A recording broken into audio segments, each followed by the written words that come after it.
Okay, it has stood for 100 years, and that's a live look at the Cabrillo Bridge. Work on the bridge to make it stand for 100 more years is taking longer than expected.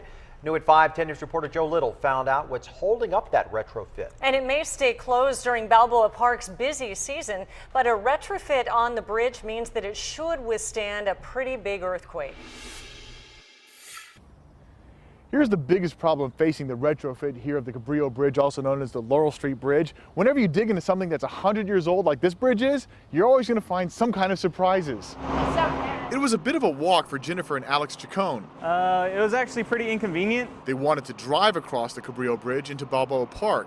And our GPS is trying to take us over this bridge and it's just completely shut down. There were no alternate routes. Except hoofing it, along with hundreds of others Tuesday.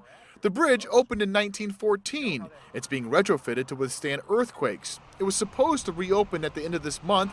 That's not going to happen. Crews are in there working extra shifts. Crews are in there working by hand. And it's just taking a little bit longer than we thought. Caltrans, which is in charge of construction, says it may now take the rest of the summer to complete because it's 100 years old. Every time you touch something that's 100 years old, you find out something new about it. Crews working inside the bridge have found more than they expected. Debris and water that needs to be removed from inside the structure. It means anyone wanting to visit the Museum of Man or check out the fountains has to walk or drive to the other side of the park.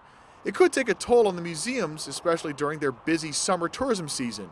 Bill Harris of San Diego's Park and Rec Department says the museums have seen a slight dip in visitors already. However, in the middle of a Tuesday, Laurel Street was still packed. They're all open and they're all enjoying the pedestrian traffic. And Caltrans says the retrofit is still under its $38 million budget. But what we're trying to do is get more money to accelerate how the entire project is finished. Getting the bridge open to traffic once more. In the meantime, tourists like the Chacons say they'll make do. We still have a ways to walk, so we'll figure it out. On the Cabrillo Bridge, Joe Little, 10 News.